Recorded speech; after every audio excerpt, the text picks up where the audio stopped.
क्या देश भर में लोकसभा और सभी राज्यों के विधानसभा चुनाव एक साथ कराना पॉसिबल है? अगर एक साथ पूरे देश में चुनाव हो भी गए तो तब क्या होगा जब किसी राज्य में 5 साल से पहले ही सरकार गिर जाएगी? आखिर 83, 85, 172, 174 में क्या है जिससे इन समस्याओं का समाधान हो सकता है?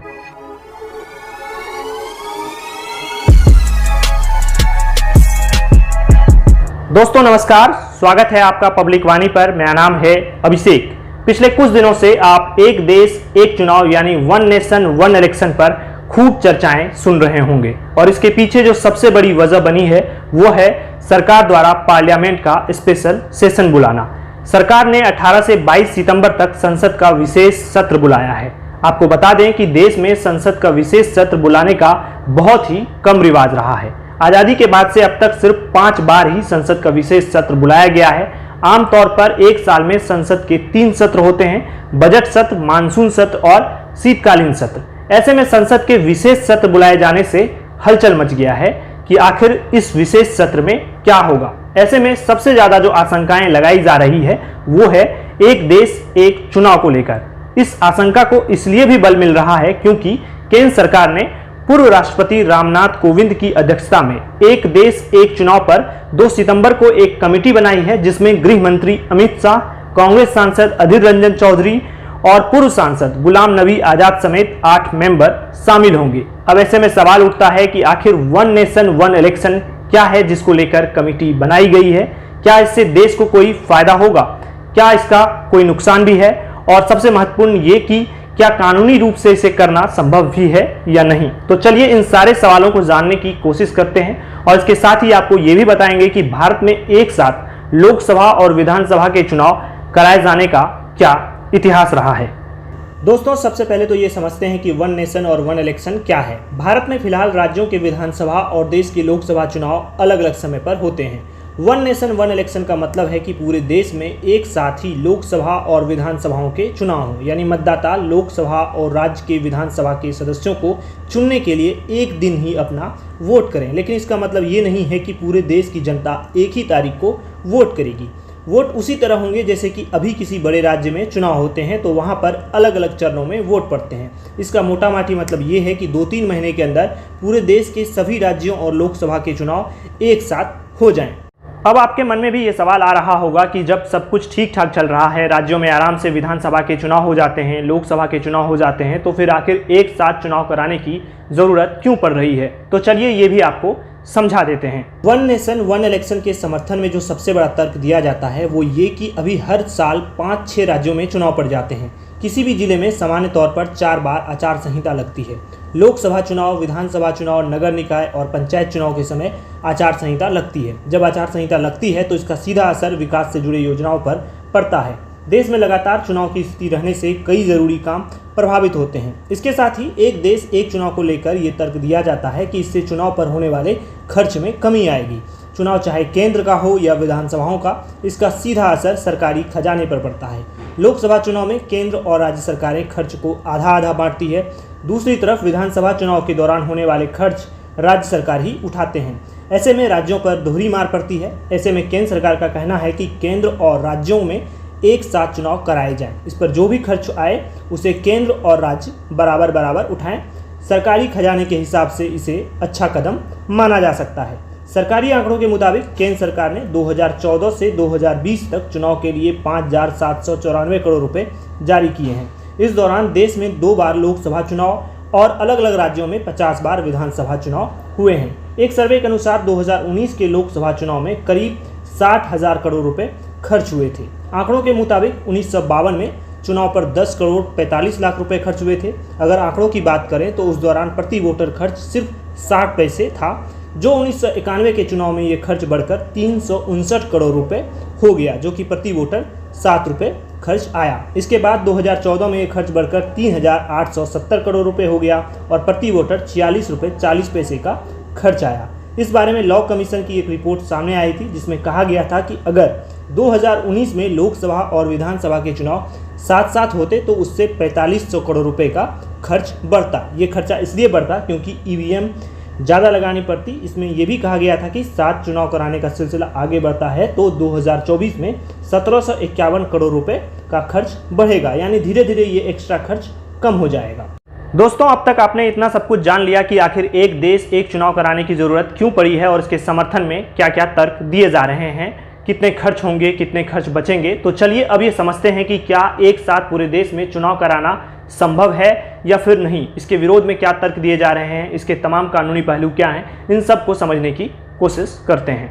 आज़ादी के बाद देश में केंद्र और राज्यों के चुनाव एक साथ ही होते थे। 1952 में जब देश में पहली बार आम चुनाव हुए तो उसके बाद राज्यों का चुनाव भी साथ ही कराया गया। इसके बाद 1957, 1962, 1967 में भी केंद्र और राज्य सरकारों के चुनाव एक साथ ही कराए गए। 1967 में उत्तर प्रदेश में चौधरी चरण सिंह की बगावत के चलते सीपी गुप्ता की सरकार गिर गई और यहीं से एक साथ चुनाव का गणित भी खराब हो गया। इसके बाद साल 1968 और 1969 में भी कुछ राज्य की सरकारें समय से पहले ही भंग हो गई। 1971 की जंग के बाद लोकसभा चुनाव भी समय से पहले करा दिए गए। इससे चुनावी गणित बिगड़ गया। इन सब के एक दशक बाद ही 1983 में चुनाव आयोग ने एक साथ चुनाव कराने का प्रस्ताव रखा। 1999 के लॉ कमीशन की एक रिपोर्ट में भी एक साथ चुनाव कराने पर जोर दिया गया। मई 2014 में जब केंद्र में मोदी सरकार आई तो कुछ समय बाद ही एक देश और एक चुनाव को लेकर बहस शुरू हो गई। दिसंबर 2015 में लॉ कमीशन ने वन नेशन वन इलेक्शन पर एक रिपोर्ट पेश की थी।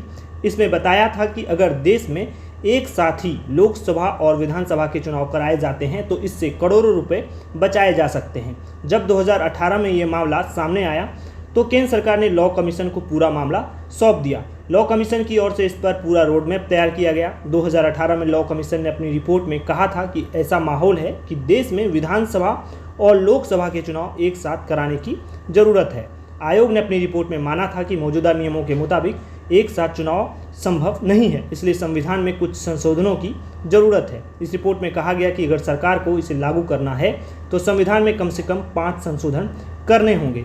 इस रिपोर्ट में भी ये सुझाव दिया गया था कि देश में 2 फेज में चुनाव कराए जा सकते हैं। पहले फेज में लोकसभा के साथ ही कुछ राज्यों के विधानसभा चुनाव और दूसरे फेज में बाकी राज्यों के विधानसभा चुनाव। लेकिन इसके लिए कुछ विधानसभाओं का कार्यकाल बढ़ाना होगा तो किसी को समय से पहले भंग करना होगा और ये सब बगैर संविधान संशोधन के मुमकिन नहीं है। संविधान के अनुच्छेद 83, 85, 172, 174 और 356 में संशोधन करना होगा। तो चलिए सबसे पहले ये समझते हैं कि आखिर ये आर्टिकल क्या कहते हैं। अनुच्छेद 83 इसके मुताबिक लोकसभा का कार्यकाल 5 साल तक रहेगा। अनुच्छेद 83(2) में ये प्रावधान है कि इस कार्यकाल को एक बार में सिर्फ 1 साल के लिए बढ़ाया जा सकता है। अनुच्छेद 85 राष्ट्रपति को समय से पहले लोकसभा भंग करने का अधिकार दिया गया है। अनुच्छेद 172 इस अनुच्छेद में विधानसभा का कार्यकाल 5 साल का तय किया गया है। हालांकि अनुच्छेद 83(2) के तहत विधानसभा का कार्यकाल भी 1 साल के लिए बढ़ाया जा सकता है। अनुच्छेद 174 जिस तरह से राष्ट्रपति के पास लोकसभा भंग करने का अधिकार है उसी तरह से अनुच्छेद 174 में राज्यपाल को विधानसभा भंग करने का अधिकार दिया गया है। अनुच्छेद 356 ये किसी राज्य में राष्ट्रपति शासन लगाने का प्रावधान करता है। राज्यपाल की सिफारिश पर किसी राज्य में राष्ट्रपति शासन लागू किया जा सकता है। तो ये 5 वो आर्टिकल हैं जिसमें बिना संशोधन किए एक साथ देश में चुनाव कराना मुमकिन नहीं है। लेकिन इन आर्टिकल का संशोधन कर इसमें बदलाव करना भी अपने आप में एक चुनौती है। वो इसलिए क्योंकि आर्टिकल 368 के तहत संविधान संशोधन किया जाता है और इसमें साफ लिखा हुआ है कि जब मामला केंद्र के साथ साथ राज्यों से भी जुड़ा हो तो ऐसी परिस्थिति में संसद के दोनों सदनों लोकसभा और राज्यसभा में 2/3 से संशोधन बिल तो पास कराना ही होगा। इसके साथ साथ देश के आधे से अधिक राज्यों की विधानसभाओं से भी बिल को पास कराना होगा। कुछ एक्सपर्ट का तो ये भी मानना है कि ये सभी राज्यों से जुड़ा हुआ मामला है। ऐसे में सभी राज्यों की विधानसभा से बिल को पास कराना जरूरी है और ऐसे में देश के सभी राजनीतिक पार्टियों की जरूरत पड़ेगी। लेकिन फिलहाल अभी से ही विपक्षी पार्टियों के द्वारा इसका विरोध शुरू हो गया है। चलिए ये भी समझ लेते हैं कि आखिर एक देश एक चुनाव के विरोध में क्या तर्क दिए जाते हैं। पहला तर्क ये है कि राष्ट्रीय स्तर पर देश और राज्य के मुद्दे अलग अलग होते हैं। क्षेत्रीय दलों का प्रमुख डर ये है कि वे अपने स्थानीय मुद्दों को मजबूती से नहीं उठा पाएंगे। एक साथ चुनाव हुए तो वोटर्स के फैसले पर असर पड़ने की संभावना है। साल 2015 में IDFC संस्थान की तरफ से की गई स्टडी में पाया गया कि यदि लोकसभा और राज्यों के चुनाव एक साथ होते हैं तो 77% संभावना है कि मतदाता एक ही राजनीतिक दल या गठबंधन को चुनेंगे। हालांकि अगर चुनाव 6 महीने के अंतराल पर होते हैं तो केवल 61% मतदाता एक ही पार्टी को चुनेंगे। तो ऐसे में ये देश के फेडरल सिस्टम के लिए बहुत बड़ी समस्या बन सकती है। इसके साथ ही चुनाव 5 साल में एक बार होंगे तो जनता के प्रति सरकार की जवाबदेही कम हो जाएगी। अभी की स्थिति में लोकसभा चुनाव जीतने वाली पार्टियों को डर होता है कि अच्छे से काम नहीं करेंगे तो विधानसभा के चुनाव में दिक्कत होगी। एक साथ चुनाव कराने में तीसरी दिक्कत ये है कि अगर लोकसभा 5 साल से पहले ही भंग कर दी गई तो क्या होगा, क्योंकि अभी तक लोकसभा 6 बार 5 साल से पहले ही भंग कर दी गई है, जबकि एक बार इसका कार्यकाल 10 महीने के लिए बढ़ा था। ऐसी स्थिति में फिर अलग अलग चुनाव होने लगेंगे। इसके साथ ही एक तर्क ये भी है कि देश में लोकसभा की 543 सीटें हैं। सभी राज्यों और केंद्र शासित प्रदेशों में 4126 विधानसभा की सीटें हैं। चुनाव आयोग के मुताबिक 2019 के लोकसभा चुनाव में कुल 91 करोड़ मतदाता थे। इस बार इनकी संख्या बढ़कर 101 करोड़ हो सकती है। इतने सारे सीटों पर इतने वोटरों के लिए इंतजाम करना बड़ी चुनौती हो सकती है। लेकिन अगर इतनी सारी दिक्कतों के बाद भी देश में एक साथ चुनाव कराने को लेकर सब राजी हो जाते हैं तो फिर भी 2 सवाल लोगों के मन में बार बार आते हैं। वो ये कि अगर चुनाव में किसी एक पार्टी या गठबंधन को बहुमत नहीं मिला तो फिर क्या होगा, और दूसरी समस्या ये कि कार्यकाल पूरा किए बगैर ही सरकार समय से पहले गिर गई तो ऐसी स्थिति में क्या होगा। इन 2 महत्वपूर्ण सवालों पर लॉ कमीशन ने सुझाव दिए हैं। उनके मुताबिक पहली वाली दिक्कत यानी बहुमत न मिलने की स्थिति पर यह सुझाव है कि चुनाव के बाद राष्ट्रपति या राज्यपाल सबसे बड़ी पार्टी या गठबंधन को सरकार बनाने का न्योता दें। अगर फिर भी सरकार नहीं बन पाती है तो मध्यावधि चुनाव कराए जाए, लेकिन चुनाव के बाद वो सरकार तब तक के लिए ही बनेगी जितना कार्यकाल बचा होगा। ऐसी सरकार का कार्यकाल 5 साल नहीं होगा। दूसरी दिक्कत यानी सरकार गिरने की स्थिति में लॉ कमीशन का सुझाव था कि अविश्वास प्रस्ताव के जरिए मौजूदा सरकार को तभी हटाया जाना चाहिए जब दूसरी सरकार पर विश्वास हो, यानी उसके पास बहुमत हो, ताकि समय से पहले लोकसभा या विधानसभा भंग ना हो। लॉ कमीशन ने यह भी कहा था कि अगर देश में एक साथ चुनाव ना हो सके तो देश में 2 फेज में चुनाव हो सकते हैं। ये कैसे हो सकते हैं इसे भी समझ लीजिए। कुछ राज्यों के चुनाव लोकसभा चुनाव के साथ ही होते हैं। कुछ राज्यों में लोकसभा से कुछ महीने पहले होते हैं तो वहीं कुछ राज्यों में लोकसभा चुनाव के कुछ महीने बाद ही चुनाव होते हैं। ऐसे में कुछ राज्यों में विधानसभा समय से पहले भंग करके और कुछ का कार्यकाल बढ़ाकर लोकसभा चुनाव के साथ ही चुनाव कराए जा सकते हैं। मध्य प्रदेश, छत्तीसगढ़, राजस्थान, मिजोरम और तेलंगाना में विधानसभा चुनाव लोकसभा चुनाव से कुछ महीने पहले होने हैं। इसी तरह आंध्र प्रदेश, अरुणाचल प्रदेश, हरियाणा, महाराष्ट्र, उड़ीसा और सिक्किम में चुनाव लोकसभा चुनाव के कुछ महीने बाद होंगे। ऐसे में जिन राज्यों में पहले चुनाव होने हैं उनका कार्यकाल बढ़ाया जाए और जहां बाद में चुनाव होने हैं वहां समय से पहले विधानसभा भंग की जाए, तो फिर अप्रैल मई में लोकसभा चुनाव के साथ ही यहां विधानसभा चुनाव हो सकते हैं। यानी पहले फेज में इस तरह से लोकसभा के साथ कुछ राज्यों में विधानसभा के चुनाव हो सकते हैं। पहले फेज में लोकसभा के साथ ही कुछ राज्यों के विधानसभा चुनाव हो जाएं और दूसरे फेज में बाकी बचे राज्यों के चुनाव हो जाएं। ऐसा होता है तो 5 साल में 2 बार ही विधानसभा चुनाव होंगे। असम, बिहार, गोवा, गुजरात, हिमाचल प्रदेश, झारखंड, कर्नाटक, केरल, मणिपुर, मेघालय, नागालैंड, दिल्ली, पुडुचेरी, पंजाब, तमिलनाडु, त्रिपुरा, उत्तर प्रदेश, उत्तराखंड और पश्चिम बंगाल में होने वाले विधानसभा चुनाव और लोकसभा चुनाव में 1 से 2 साल का अंतर है। ऐसे में इन राज्यों में दूसरे फेज में चुनाव कराए जा सकते हैं। इसके अलावा लॉ कमीशन ने एक सुझाव ये भी दिया था कि अगर एक साथ चुनाव नहीं कराए जा सकते हैं तो फिर 1 साल में होने वाले सभी चुनाव साथ में करा दिए जाएं। इससे साल में बार होने वाले चुनावों से बचा जा सकेगा। दोस्तों, आपको कौन सा ऑप्शन बेस्ट लग रहा है? क्या देश में एक साथ एक बार में चुनाव होना चाहिए या फिर ये सिर्फ आपको एक राजनीतिक एजेंडा लग रहा है? अपनी राय कमेंट बॉक्स में ज़रूर रखिए। अगर आपको हमारा ये वीडियो पसंद आया हो तो लाइक कीजिए और शेयर कीजिए और हमारे चैनल को सब्सक्राइब करना मत भूलिए। धन्यवाद।